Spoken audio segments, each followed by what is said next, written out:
आंदोलन झालं त्या संदर्भात मी आज आपल्याशी बोलतोय। सर्वात महत्त्वाचं की गेली 2 वर्षापासून जी कामं मंजूर झाल्यानंतर मोठी कामं आहेत। मग म्हैसवळण ते देवठाण असेल, चिचखांड ते पागीरवाडी सेरंकेला असेल, ही महत्त्वाच्या मानल्या जाणारे जी महत्त्वाचे रस्ते आहेत। आता तुम्ही बघताय की चिचखांडमध्ये जवळजवळ 70% काम कॉन्क्रीट रोड झालंय। तिथे समशेरपूर फाटा ते हायस्कूल पर्यंत काही टप्प्यामध्ये काम पूर्ण होतंय। कॉन्क्रीट रोड आहे, त्याला ती प्रोसेस असते की एका बाजूचा झाला त्याला 31 दिवस क्युरिंग पिरियड दिला की नंतर पुढची, कारण शेवटी ह्या त्याच्याशी रिलेटेड टेक्निकल रिलेटेड गोष्टी असल्यामुळे आणि आपल्याकडे सगळी शेती असल्यामुळे बाजूला रस्ता मिळत नाही, नाहीतर तो पूर्ण रोड ट्रॅफिक बंद करून बाजूने डायव्हर्ट पण करता आला असा रस्ता। परंतु शेतकरी तशी काही प्रोव्हिजन देत नाही, म्हणून त्यांना टप्प्याटप्प्याने एक बाजू केल्यानंतर दुसरी बाजू करावी लागते। सर्वात महत्वाची जे काय अलिगेशन आहे की निकृष्ट दर्जाची कामं ही प्रगतीत आहे। कामं पूर्ण झाल्यानंतर जर ती कामं खरंच निकृष्ट दर्जाची होत असेल तर सगळ्या नागरिकांनी सतर्क झालं पाहिजे, कुठं निकृष्ट होतात आणि त्यासाठी ती कामं खरंच त्याच्यावरती टेक्निकल गोष्टी बघून त्याविषयी बोललं पाहिजे। विनाकारण चालू कामामध्ये निकृष्ट आहे की चांगली आहे हे कळत नाही, म्हणून काम पूर्ण झालेलं। मग तुम्हाला सांगतो की तुम्ही चिचखांडीमधला एक पॅच पूर्ण झालेला आहे, ते काम जाऊन चेक करा, त्याच्यावर विजिलन्स करा। किंवा आता जे शाळेकडे जे काम झालेलं आहे तो एक कॉन्क्रीट रस्ता काही टप्प्यामध्ये पूर्ण झालेला आहे सगळ्या लेअरनुसार, तो चेक करा। पण तो अर्धवट कामाची आपल्याला क्वालिटी कळत नाही। दुसरा प्रश्न जो आहे की कामं दिरंगाईने सुरू आहे किंवा लेट सुरू आहे, हे कारण एकदम बरोबर आहे। याचं कारण असं की गेले 9 महिन्यापासून जी कामं सुरू आहे, आज ती लोकांची काही 30% कामं पूर्ण झाली, 40% कामं पूर्ण झाली, परंतु शासनाकडे वेगवेगळ्या योजनांमध्ये पैसे वळवल्यामुळं आज विकास कामांसाठी शासनाकडे तेवढी तरतूद नाही, म्हणून शासनानेच त्या कामांना एक्सटेन्शन दिलेले। जे काम 1 वर्षात पूर्ण करायचं त्याच्यासाठी 2 वर्ष कालावधी शासनाने दिला का की शासनाकडे पैसे नाही। गेल्या 9 महिन्यापासून ही आपल्याकडे मी कागदपत्र देतोय की आम्ही स्वतः सगळ्या लोकांची, की शेवटी ह्या विभागातली कामं होणं हे आमच्यासाठी खूप महत्वाचं आहे की एवढ्या दिवसानंतर ह्या विभागामध्ये म्हणजे मला अभिमानाने सांगावं लागेल की समशेरपूर गटामध्ये अकोल्यातल्या सर्व गटांपेक्षा जास्त निधी आलाय। फक्त वेळ लागतोय का ते पूर्ण होण्यासाठी। साधारणतः 270 कोटी रुपयाचा निधी ह्या समशेरपूर गटामध्ये एकट्या समशेरपूरमध्ये आलाय आणि म्हणून आमदारांनी परवा मंत्री महोदयांची मीटिंग झाली, त्या मीटिंगमध्ये अकोल्याच्या पर्टिक्युलर फक्त समशेरपूर गटाचीच मीटिंग झाली, तिथे अकोल्याची झाली नाही। म्हणजे अकोल्याची मीटिंग बाकीचे सातेवाडी गट असेल, राजूर गट असेल, पुतूळ गट असेल, ह्या विकास कामावरती बोललं गेलं नाही। फक्त समशेरपूरची कामं ही दिरंगाईने चालू आहे, निकृष्ट चालू आहे। बरं, हा आरोप करताना मला हे म्हणायचंय की दिरंगाईने का चालू आहे, सरकारकडे पैसे नाही, याचा सगळा पाठपुरावा 9 महिन्यापासून आपण त्या लोकांना निधी दिला पाहिजे। परंतु 100% निधी ती मागत नाही, 10%, 20%, 30% निधी दिला तरी ते कामं सुरू होतील, असं आम्ही सार्वजनिक बांधकाम मंत्री महोदयांना आम्ही विनंती केली, त्यांच्या निदर्शनात आणून दिलं। परंतु तुम्ही एक लोकप्रतिनिधींनी शासनाकडे पाठपुरावा पण केला पाहिजे। कामं डिले होतात ह्याच्यासाठी फक्त डिले किंवा तक्रार करून चालणार नाही। त्यांना काय कमी, त्यांना काय अडचणी, त्यांना पैसे आहे का नाही, निधी आहे का नाही, याचा सुद्धा पाठपुरावा करायला पाहिजे। परंतु तसा पाठपुरावा आम्ही केलाय, परंतु शासनाकडे त्याच्याकडे निधी नसल्यामुळं ते पैसे मिळवू शकले नाही, म्हणून सगळे कॉन्ट्रॅक्टर लोक हवालदिल झालेले। काही लोकांनी व्याजाने पैसे घेऊन किंवा बँका काढून 9-9, 10-10 महिने ते काम करतायत, त्यांना कोणाला 5 कोटी देणे, कोणाला 10 कोटी देणे, अशा पद्धतीनं देयकं थकल्यामुळं कामं दिरंगाईने सुरू आहे। त्याच्यावरती मंत्री महोदयांनी काल जी बैठक झाली त्या बैठकीमध्ये आश्वासित केलंय की आम्ही ह्या अधिवेशनाच्या अगोदर आपल्याला तिकडे जेवढी प्रलंबित देयक आहे ती पाठवा जास्तीत जास्त देण्याचा प्रयत्न करतो आणि पावसाळ्यामध्ये कुठेही डांबरी काम करायचं नाही। जी कामं आहे रोड मोटरेबल आमदार नाहीये, शेवटी ती ह्या तालुक्याचे लोकप्रतिनिधी म्हणून शेवटी त्या मिटिंगला त्यांना बोलवणं अपेक्षित आहे। परंतु ते जी बैठक लागली ती बैठक मागच्या अधिवेशनात त्यांनी एक तारांकित प्रश्न केला होता, लक्षवेधी केली होती की माझ्या मतदारसंघामध्ये अशी कामं निकृष्ट दर्जाची होत आहे आणि दिरंगाईने होत आहे, त्या लोकांना काळ्या यादीत टाकावं। आता ह्या समशेरपूर गटातीच कॉन्ट्रॅक्टरांना काळ्या यादीत टाकायचे त्यांना, मग त्याच्यावरती मंत्री महोदयांनी ती सगळ्या अधिकाऱ्यांकडून त्याचा लेखाजोखा मागितला आणि त्यांना आश्वासित केलं की जर खरंच त्यांच्या चुका असेल तर आपण त्यांना काळ्या यादीत टाकू, पण मला अहवाल मागू द्या. शेवटी अहवाल महत्वाचा आहे. खाली प्रशासनाला अहवाल घ्यावा लागतो. तो अहवाल घेतल्यानंतर ज्या दिवशी मीटिंग लागली त्याच्या अगोदर सगळ्या अधिकाऱ्यांनी तो अहवाल तयार करून मंत्री महोदयांकडे सादर केला आणि त्या अहवालात असं दिसलं की निधी नसल्यामुळे कामं ही संथ गतीने सुरू आहे. त्याच्या शासनाकडे निधी नसल्यामुळं शेवटी शासनाची बाजू सुद्धा आम्ही लोकप्रतिनिधी म्हणून आम्ही त्या महायुतीमध्ये आहे म्हणून ही कामं मंजूर होताना तुम्ही जो प्रश्न केला की ही मंजूर झाली, ही कामं महायुतीमध्ये असताना मंजूर झाली. त्यावेळेस आमदार महोदय आणि राष्ट्रवादी ही युतीत नव्हती आणि म्हणून त्यावेळेस काही कामं मंजूर झाली. त्यानंतर ती एकत्र आली. त्यावेळेस स्टँडिंग खासदार लोखंडे साहेब होते आणि एकनाथ शिंदे साहेब मुख्यमंत्री राज्याचे म्हणून त्यांच्याकडे धुरा होती आणि म्हणून आम्ही ज्यावेळेस तो उठाव केला होता त्यावेळेस आम्हाला न्याय देण्याच्या भूमिकेतून आम्हाला मुख्यमंत्री एकनाथ शिंदे साहेबांनी, आत्ताच्या तत्कालीन उपमुख्यमंत्री शिंदे साहेबांनी हा भरघोस निधी प्रथमच अकोला तालुक्यामध्ये, तुम्ही सुद्धा ते व्हॉट्सअपवर बघितलं होतं, त्यावेळेस जवळजवळ 300-350 कोटी रुपये हा निधी पहिल्या टप्प्यामध्ये मंजूर होऊन आला होता आणि म्हणून ती ठीक आहे लोकप्रतिनिधी म्हणून त्या खासदार साहेबांनी तो पाठपुरावा केला होता म्हणून त्यांचं क्रेडिट ते त्यांना जातं आणि त्यांचा कार्यकर्ता म्हणून मी संपर्क प्रमुख म्हणून तो सगळा पाठपुरावा मी केला म्हणून इथे सगळीकडे आमचं अभिनंदन झालं. लोकांनी आम्हाला सांगितलं चांगली कामं मंजूर झाली आणि ही खंत कुठेतरी लोकप्रतिनिधींना आमच्या वाटली का ह्या लोकांनी कामं मंजूर करून आणली म्हणून त्या दिवसापासून त्या कामांच्या टेंडर झाले नाही पाहिजे, चौकशा झाल्या पाहिजे. कामं सुरू होण्याच्या अगोदरपासून त्यांनी चौकशा सुरू केल्या. काम तुम्हाला काही स्वप्न पडलं का ही लोक खोटं कामं करणार आहे? विनाकारण त्या लोकांना त्रास देऊन, त्या लोकांना ॲलिगेशन करून, ती लोक वेठीस धरून ती लोक आपल्याकडेच आली पाहिजे, राजूरला आपल्या घरीच आढावायला आली पाहिजे. या उद्देशातून ह्या ज्या तक्रारी आमदार महोदयांनी केल्या त्यांचा उद्देश एकच आहे की प्रशासनातून तुम्ही विरोधकांना कसा त्रास देता येईल, ते विरोधक कोणाचे कॉन्ट्रॅक्टर असू, कोणाच्या मर्जीतले असू किंवा कोणाचे असू, त्या लोकांना नेस्ताभंग करण्यासाठी प्रशासनाचा वापर करून चौकशा लावणे, बाराभानगडी करणे, प्रशासनाला व्हिजिलन्स लावणे, त्यांना खोटे अहवाल तयार करायला लावणे आणि त्यांना त्रास देणे, मग ते काही करून त्यांची ज्यावेळेस आर्थिक कोंडी होईल त्यावेळेस ते आमदाराकडे येतील अशा भावनेतून ह्या आमदारांनी त्या लोकांच्या चौकशा लावल्या. प्रशासनाने जो काय अहवाल आहे तो दिलाय. त्याच्यामध्ये काही लोक दोषी पण असतील, 100% दोषी असतील. त्याच्यावर आम्ही पण सांगितलं का मंत्री महोदयांना का त्यांच्यावर कारवाई झाली पाहिजे साहेब 100%.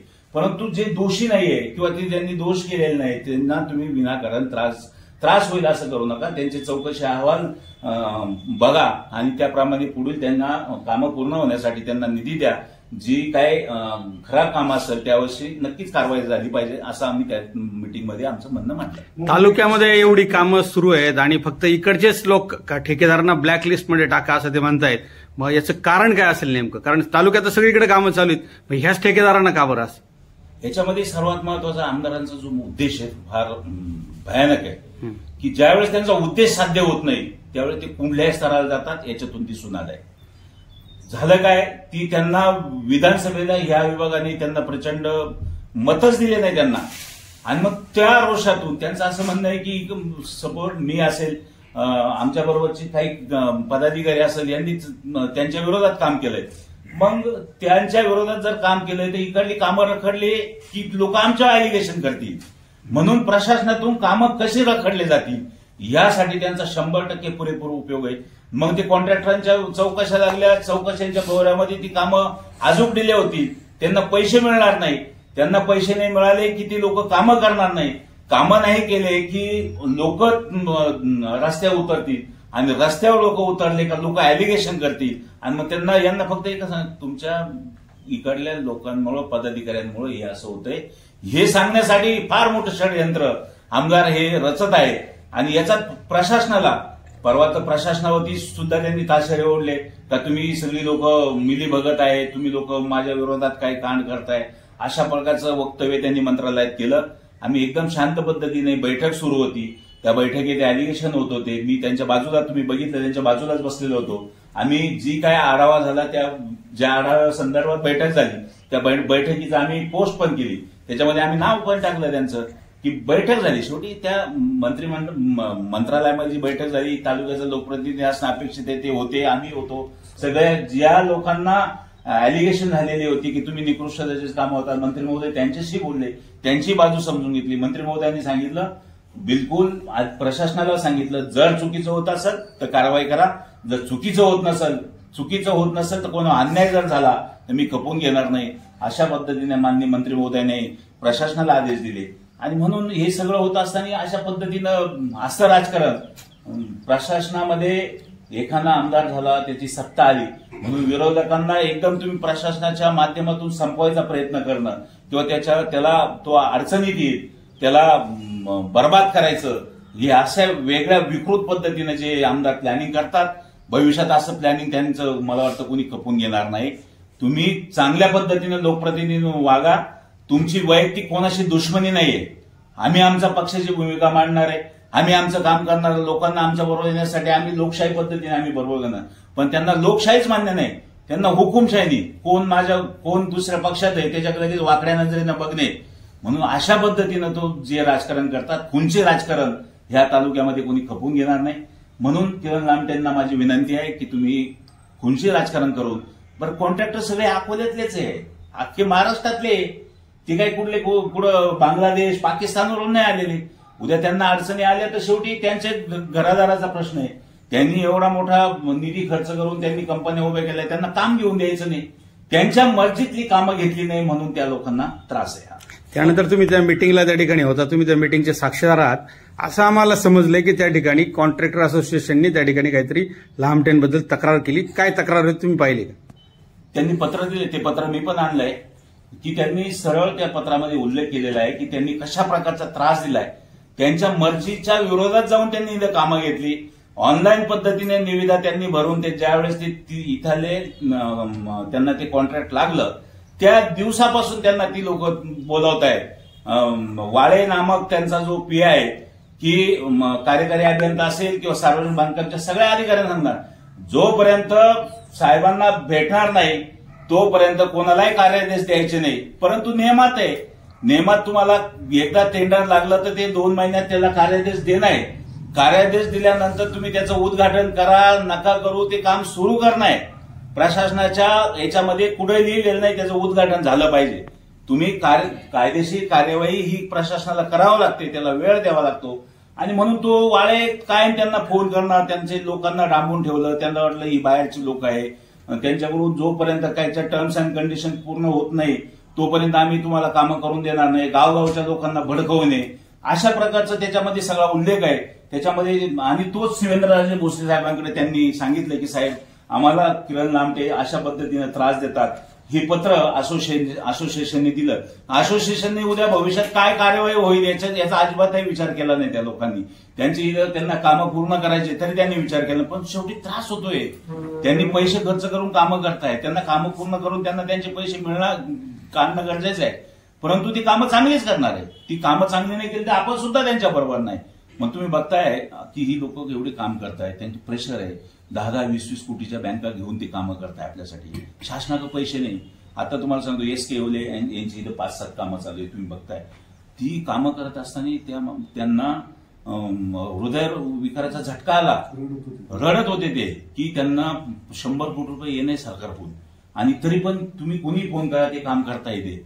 अशी अनेक कॉन्ट्रॅक्टर आज फोन बंद करून ती फक्त सरकारच्या पैशाची वाट बघताय, घरी थांबत नाहीये. सावकारकीला कंटाळून ती लोक आत्महत्या करते.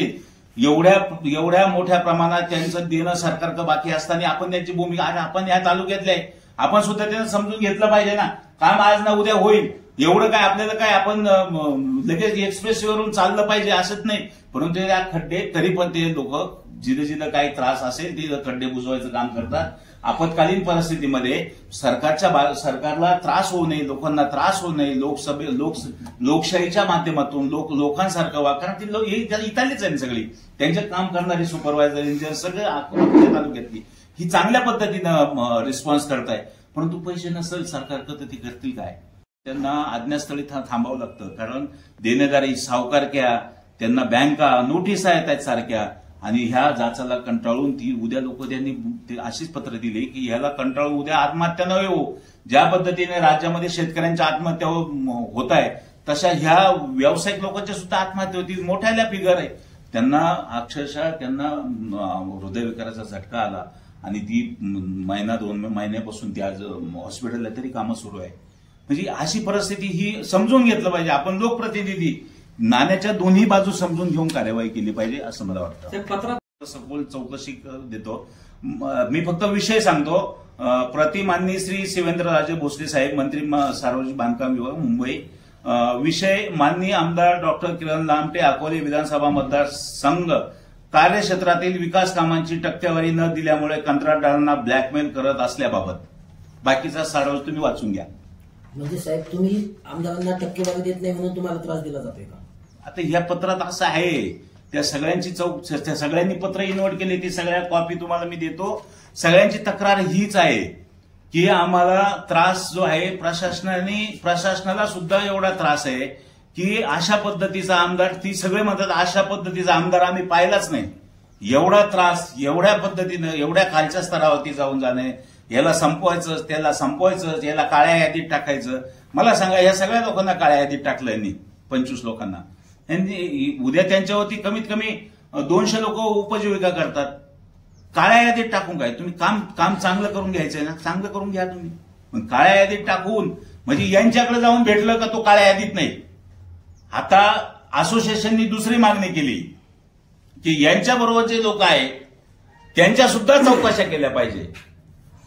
आणि ती जी लोक अशी आहे त्यांच्याकडे कुठं बाउझर नाही, त्यांच्याकडे कुठं रोलर नाही, अशी एकदम हातावरची लोक, फक्त त्यांना पैसे देतात, त्यांना पैसे पुरवतात म्हणून त्या लोकांना कॉन्ट्रॅक्ट दिलेली आहे. त्या लोकांच्या चौकशा केल्यावरती ते तर आत्महत्याच करतील. परंतु ह्या लोकांनी अजून संयम ठेवलाय, त्यांच्या चौकशा करण्याची मागणी केलेली नाहीये. कारण तो जो वागतोय त्या पद्धतीने ही लोक वागत नाही. अजून आम्ही सगळेजण वागत नाही. आम्ही म्हणतो ते बिचारे चांगलं, त्यांनी नवीन सुशिक्षित अभियंता आहे आणि त्या लोकांना जर 2 पैसे मिळत आहेत, त्यांचं कुटुंब चालवलं. आपण जर त्यांना चौकशीच्या भोवऱ्यात जर टाकलं तर ते बर्बाद होतील, ते लगेच आत्महत्या करतील.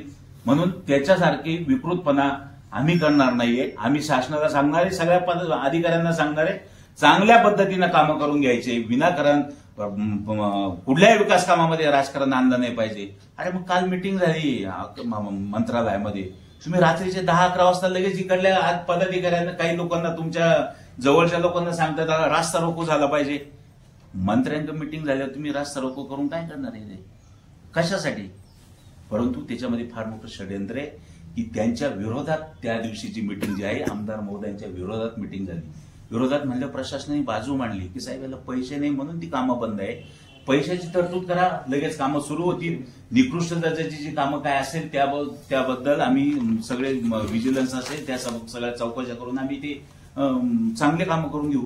परंतु ते न करता प्रशासन आपल्याला दाद देत नाही म्हणून अधिकाऱ्यांना त्रास देण्यासाठी लगेच रास्ता रोको, रात्रीतून फोन फिरले, रात्रीतून सांगितलं तो रास्ता रोको कोणाचा? महाविकास आघाडीचा होता?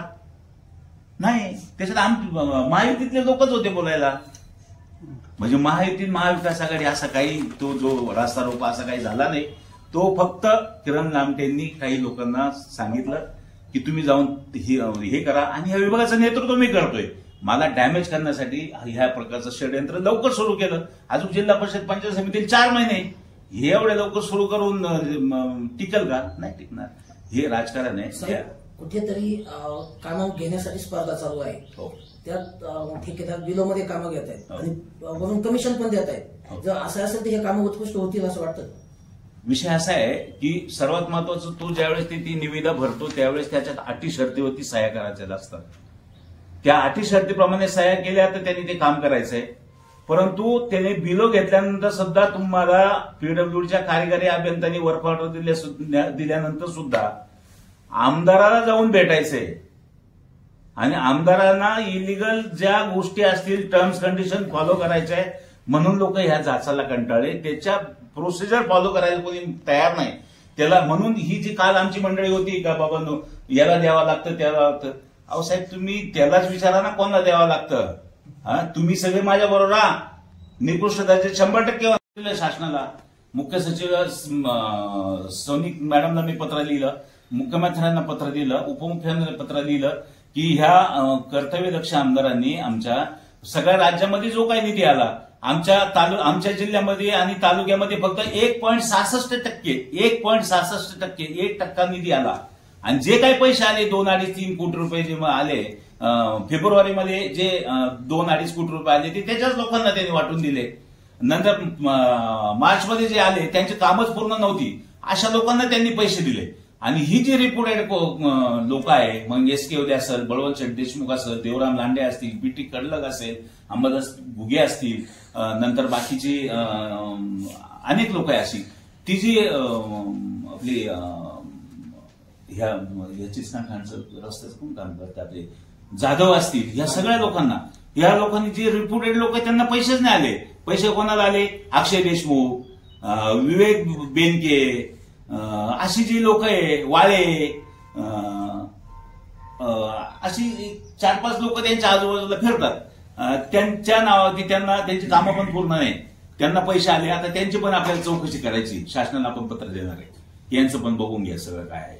महाराष्ट्रामध्ये अनेक प्रकारे ऑन पेपर देणारा हा राज्यातला पहिलाच प्रकार आहे की राज्यातल्या विधानसभा सदस्याची मंत्र्यांकडे तक्रार झाली का टक्केवारी घेतोय. मला तर ही पहिलीच केस दिसते अशी की पहिली केस झाली. जसं शमशेरपूर विभागात त्यांनी आता आंदोलन केलं असं तुमचं म्हणणं आहे, तसं त्यांच्या मतदारसंघात किंवा त्यांच्या जो जिल्हा परिषद गट वगैरे असेल त्यांच्या भागात चांगले कामं झाले किंवा नाही हे तुम्ही पाहणार का? त्याच्याविषयी काय आंदोलन? हो, आता आम्ही उद्यापासून सातेवाडी, राजूर, कोतुळ, पठार या सगळ्या भागांमध्ये जाणार आणि तिथे पण काम काय रस्त्यांची अडचणी आहे का हे बघितलं पाहिजे ना. आमदारांनी फक्त शमशेरपूर गटातलेच मला सध्या तरी असं वाटतंय फक्त शमशेरपूर गटातलेच काम रस्ते चांगले झाले की नाही त्याविषयी त्यांचं लक्ष आहे, पण त्या बाकीच्या गटांमध्ये लक्ष द्यायला आमदार जातीच नाही. तिकडे आम्हाला जाणं गरजेचं आहे. वाळींच्या नावाची सातत्याने चर्चा आहे की वाळी महाशय कोण आहे आणि ह्या तालुक्यात कुणाच्या जिल्ह्यात रक्त लागलंय? सर्वात महत्वाचं मी तर असं म्हणेन की किरण लामटे ज्यावेळेस निवडून आले त्यावेळेस आपण सगळेजण बरोबर होतो. आपण सगळ्यांनी 1-1 रुपया या मतदारसंघामधून गोळा करून आपण झोळ्या केल्या त्याच्यासाठी. आणि ती पहिल्या वेळेस निवडून आले त्यावेळेस त्यांना त्यांच्या अक्षरशः ती गाडी कुठेही बंद पडायची, कुठेही जात नव्हती, तरी आपण तिथे फिरत होते. लोक म्हणायचे चांगला माणूस आहे, निवडून दिला पाहिजे. आपण सगळ्यांनी निस्वार्थी कामं केले.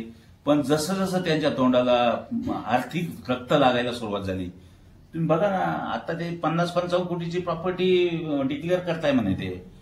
एक नाही, फॉर्च्युनर असेल, क्रिस्टा असेल, अशा 4-5 गाड्या आहेत त्यांच्या. पत्नीला वेगळी गाडी, वडिलांना वेगळी गाडी, चुलत भावाला वेगळी गाडी, यांना 2 गाड्या, वेगवेगळ्या ठिकाणी प्लॉट, वेगवेगळ्या ठिकाणी जमिनी, अशी एवढी मालमत्ता द्यायला आली की आज तुम्ही बघा देणग्यातल्या त्यांनी सुद्धा 1 लाखाची देणगी, 50 लाखाची कुस्ती, 2 लाखाची कुस्ती. आज ही पैसे मी म्हणतो त्यांनी ऑनलाईन दिलाय. त्यांचा कुठं व्यवसाय नाही, कुठं इन्कम टॅक्स भरत नाही, एवढे पैसे आले कसे? म्हणून मी सांगतो तुम्हाला की त्यांच्या तोंडाला त्यांना माहितीये ह्या लोकांच्या. आपण प्रशासनामध्ये पत्र दिले की प्रशासन यांची बिलं अडवेल, यांच्या चौकशा होऊ नये म्हणून ही लोक आपल्याकडे येतील. आपण त्यांचा उद्देश एकच आहे, ते आली पाहिजे. वाळ्यांनी त्यांना बोलवायचं, तुम्ही आमदार साहेबांचं क्लिअर करून टाका. आणि मग हा वाळे क्लिअर करायला ठेवलेला आहे. म्हणजे क्लिअर करायचा याचा उद्देश तुम्हाला समजतो काय क्लिअर करायचंय. म्हणून त्याच्या तोंडाला प्रचंड रक्त लागलंय. एवढं रक्त लागलंय की आमदाराला काही गरज नाही, पुढची विधानसभा लढायची त्याला काही आवश्यकता नाही. त्यांनी पुढच्या 10 पिढ्या बसून खातील एवढ्या पद्धतीनं त्यांनी कमवायचा प्रयत्न चालवलाय. पुढे काही होऊ. आणि त्यांनी ते बघितलंय, त्यांना भाकीत दिसतंय की मागच्या वेळेस लोकांनी त्यांना 50,000वरून 5,000 आणले. पुढच्या वेळेस भविष्य त्यांना दिसतंय, त्याच्यामुळे त्यांना काहीच गरज नाही. वाळेंच्या किती तक्रारी होत्या, वाळे त्यांचा राईट हँड राहणार. वाळे सगळ्या कलेक्शन करण्यासाठी असतो. म्हणून मी तर तुम्हाला एकच सांगेन की अकोला तालुक्यात म्हणजे आमदार हा अकोला तालुक्याचा बिबट्या झाला सध्या. म्हणजे बिबट्याच्या तोंडाला एकदा जर रक्त लागलं ना तो कसाही जाणार, तो तिथं शिकार करणार. अशा पद्धतीनं त्यांनी भक्षण सुरू केलंय. आणि एवढं मोठं भक्षण सुरू केलंय हे सगळेजण बघताय. प्रचंड पैसा तो कोणाला कोणत्याही विभागात. मग मला एक सांगा, सार्वजनिक बांधकाम असेल, इरिगेशन असेल, एवढ्याच विभागाचे तुम्ही का बैठका घेतात? अरे शेतकऱ्यांचे अनेक प्रश्न आहे. आज 2 महिन्यापासून या अकोला तालुक्यामध्ये पाऊस पडलाय.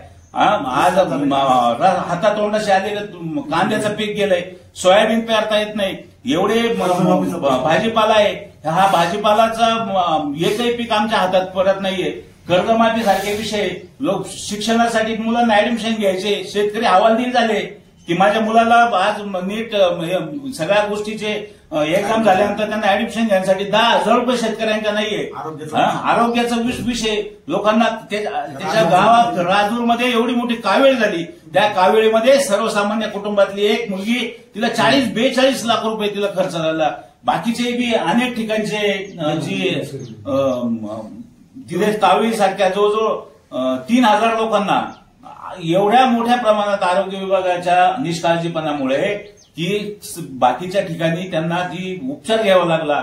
आणि राजूर सारख्या गावामध्ये साधारणतः कावीड सारख्या उपचार घेण्यासाठी मला वाटतं राजूर गावच्या लोकांचं, त्या जनतेचं साधारणतः मी म्हणतो 5-7 कोटी रुपये खर्च झाला. 2 मुलीचा मृत्यू झाला. हे विषयांना कळत नाही. शिक्षणासारखे आज आमच्याकडे आपल्या आदिवासी भागामध्ये एवढे सॅम असेल, मॅम असेल, एवढे मोठ्या कुपोषित मुलं त्यांची चौकशी करण्याची आमदाराला कळत नाही. ती शिक्षणासारख्या विषयावरती तुम्ही लावा ना वारंवार बैठका, लोकांना चांगलं वाटेल. लोकांना आज तुम्ही पिढ्या बरबाद होताय. आज शिक्षण घेतलं नाही ते एक पिढी बरबाद होते. पहिल्या काळी काय रस्तेच होते काय?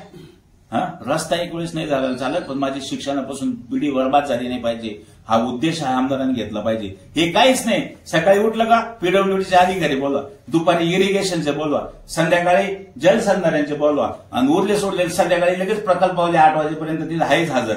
अरे हे काय चाललंय? तुम्हाला सांगतो बाबांनो, त्याला विरोध करायला तालुक्यात कुणीच राहिलेलं नाही. त्याच्या विरोधात कुणीच बोलत नाही. तुम्हाला सांगतो ना, त्याच्या विरोधात लढलेले ना त्यांच्या मी म्हणतो कुणीच राहिलेलं नाही. त्याच्यामुळे तो एवढा फोपावत चाललाय, त्याची एवढी ताकद वाढत चालली का तो उद्या कोणालाही बी भक्षण करण्याच्या तयारीत आहे. त्याला विरोधकच ठेवायचे नाही. म्हणून त्याला माहिती इकडे एकमेव मी त्याच्या विरोधात बोलतो ना, त्यांना सगळा मोर्चा संशय वळवलाय की यांना थांबवा. त्याची एकच भूमिका, यांना थांबवा. अरे मला पद, जिल्हा परिषद, पंचायत समिती ह्या पदांची गरज नाही तुझ्या विरोधात लढण्याची. आमच्यामध्ये ताकद आहे तुझ्या विरोधात लढायची. आम्हाला काही खायचं नाही, आम्ही चुकीचे नाही, त्याच्यामुळे आम्ही प्रशासनामध्ये सापडणार नाही. आम्ही नीट अँड क्लीनच आहे. आम्ही तुला विरोधच करणार चुकीच्या गोष्टीला. आणि मी सगळ्यांना आवाहन केलेलं आहे, सगळ्या अकोला तालुक्यातली, नगर जिल्ह्यातल्या सगळ्या महाराष्ट्रातली जेवढी लोक आहेत त्यांना आवाहन केलंय, तुम्ही इथे येऊन ओपन निविदा भरा. या आमदाराला 1 रुपया द्यायचा नाही आणि निकृष्ट दर्जाचे बिलकुल कामं करायचं नाही. चांगले कामं करा. चांगले कामं करून तुम्हाला तुमचं देयक कसं मिळत नाही त्याच्याबरोबर आम्ही. परंतु तुम्ही अजिबातही घाबरून जाऊ नका. जर कोण तुम्हाला बोलवलंय फोन करून मिटिंगला, तर मला सांगा, आपण सगळेजण जाऊ तिथे मिटिंगला. प्रशासनाच्या सगळ्या अधिकाऱ्यांना सांगितलंय त्याच्या घरी जाऊन मिटिंग घ्यायच्या नाही. आम्ही तिथे कॅमेरे लावायला सांगितले. आता जर एखादा अधिकारी त्याच्या घरी गेला आणि मिटिंग घेतली तर आम्ही मुख्यमंत्र्यांना तक्रार करणार त्याची. जे काय शासकीय नियमाप्रमाणे शासकीय विश्रामगृहाला बैठका करा.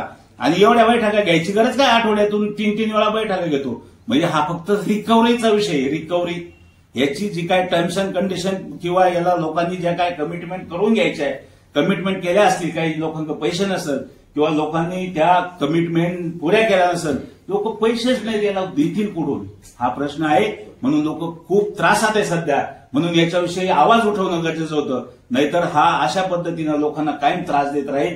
म्हणून आम्ही सगळ्यांना आवाहन करतो, बिलकुलही घाबरून जायचं कारण नाही. नियमात कामं करा. गावगावच्या कमिट्यांनी ते कामं चेक करून घेऊया सगळेजण. चुकीचं काम असेल तर आपण सुद्धा कोणाला पाठीशी घालायचं नाही. परंतु आमदारांची क्वालिटी चेक करायचं त्याला काही एवढं त्याच्यात कळत नाही. त्यासाठी प्रशासन आहे ना, तू कोण चेक करायला जाणार? तुला काय कळतं? डॉक्टर माणसाला इंजिनियर क्षेत्रात काय कळतं? काय कळतं? अरे आम्ही इंजिनियर, आम्हाला कळतं. आम्हाला डॉक्टरकीमध्ये काहीच कळत नाही. हा डॉक्टर दिला सोडून आणि इंजिनियरचे कामं करायला लागला. बघावा, तो लोकप्रतिनिधी आहे, त्याच्यासाठी यंत्रणा दिली शासनाने. सार्वजनिक बांधकामच्या म्हणजे रस्ते चेक करायला त्याला एक यंत्रणा दिली, बंधारे चेक करायला एक यंत्रणा दिली, आरोग्य विभागाला एक यंत्रणा आहे, शिक्षणाला एक यंत्रणा आहे.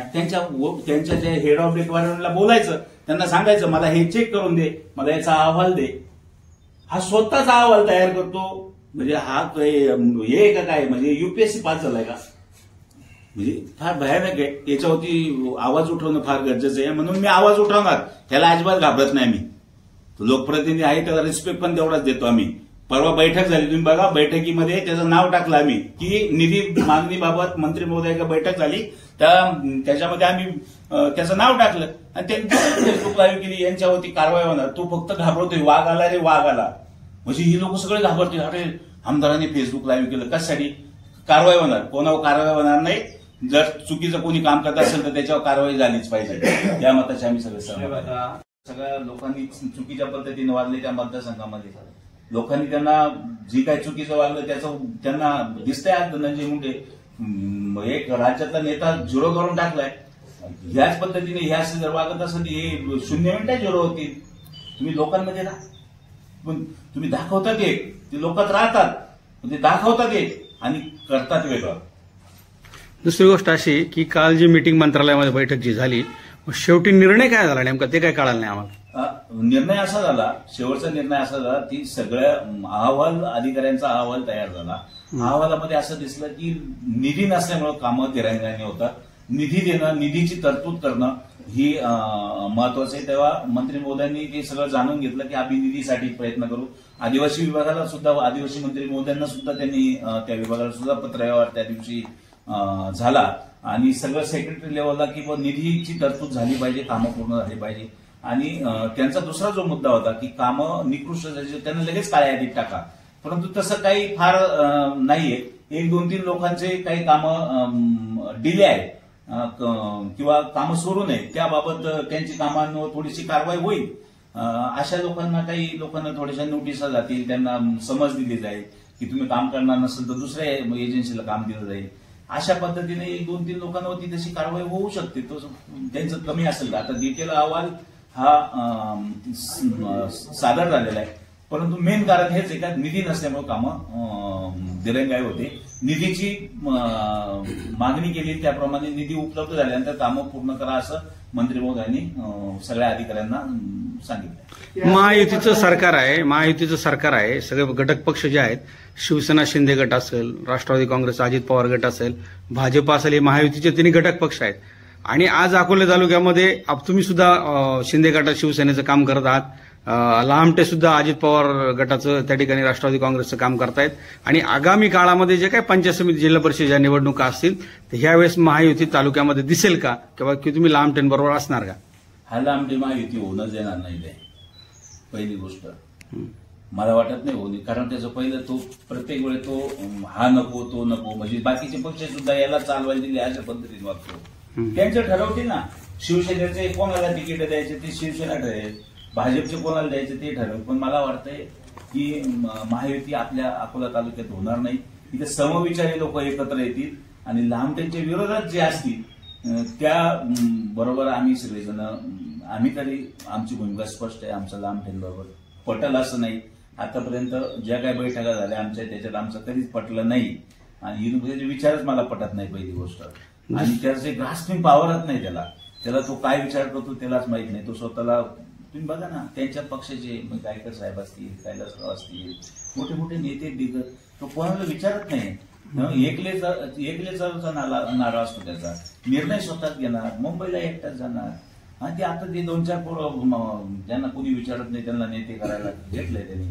ती 2-4 कॉन्ट्रॅक्टर संघ घेऊन तेवढी जे काही निधी वसुलीसाठी तेवढ्याच लोकांबरोबर हे करतो. आम्ही पण 2-2 वेळा जिल्हा परिषद निवडून आलो राहू. आम्ही आमच्या मागे काहीतरी असेलच ना. 2-5 लोक तर आहे की नाही आमच्याबरोबर.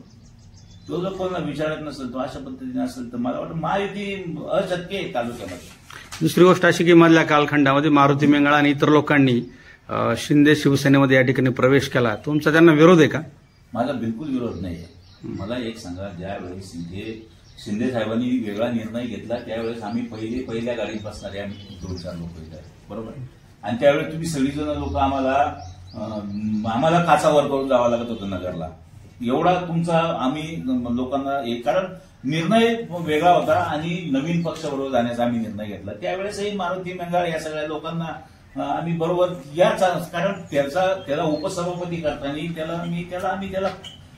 त्याला मोठं केलं राहावं, त्याला सभापती झाला तो. त्यावेळेस आम्ही त्याच्या बरोबर होतो. आणि त्याच्यानंतरही मी त्याला तालुक्यामध्ये मुवमेंट कर, तू चांगल्या पद्धतीने चेहरा म्हणून तू काम कर. आणि आमच्या बरोबर आपण त्यांनी खूप धरसोड केल्या. त्याच्या पद्धतीने त्यांनी ते केलं. त्याच्यानंतर आम्हाला मला ते आवडलं नाही त्याचे विचार. ठीक आहे म्हणलं, तू शेवटी त्याचा निर्णय त्याच्याकडे. आणि मग तो मध्ये परत सगळे पक्ष फिरून परत आला, गेला, तो डायरेक्ट गेला, नेता झाला. थोडक्यात आमच्या पक्षामध्ये आला. हरकत नाही, नेता होतो माणूस. टेम्पररी नेता होणं आणि कायम नेता होणं याच्यात फरक आहे. लोक ठरवतील. आमच्या पक्षाबरोबर आला असेल तर प्रामाणिकपणे. जर मी म्हणतो आमच्या पक्षामध्ये आज तुम्ही बघताय, आमच्या पक्षामध्ये जे येतात, प्रवेश करतात, तिथपर्यंत दुसऱ्या पक्षात होतात, त्यांची तिकडे एकनिष्ठता. आमच्या पक्षात असताना आमच्याची एकनिष्ठ असतील ती सगळी आमची. तेव्हा मारुती मेंगाळ, जी काय गजे, नंतर जगन देशमुख, ही जी काय पक्षामध्ये आले ते पक्षाचं नक्की त्यांनी चांगलं काम करावं. जर दुसऱ्या पक्षांची जर सुपारी घेऊन कुणी आलं असेल तर ते आमच्या पक्षामध्ये ते लगेच दिसत. ते जर लोक बोलतात की हा भाजपमधून आलाय तो फोडून पाठवलाय, हा राष्ट्रवादीमधून आलाय तो फोडून पाठवलाय, तसं त्यांच्याकडून अपेक्षित नाहीये. त्यांनी चांगलं काम करावं. त्यांनी शिंदेसाहेबांना असं गद्दारी जर केली किंवा त्या पक्षाच्या अशा पद्धतीने जर दुसऱ्या पक्षाची जर काही जर केलं, इकडे परस्पर जर निर्णय घेतले तर शिंदेसाहेब एवढे सोपे नाहीये. ते तशा पद्धतीने होऊन देणार नाहीये. पक्षामध्ये एकनिष्ठ असणाऱ्या लोकांना आम्ही बरोबर घेऊन काम करू. मी आताच सांगितलं तुम्हाला, किरण लांब यांच्या विरोधात या सगळ्यांनी चांगलं काम केलं.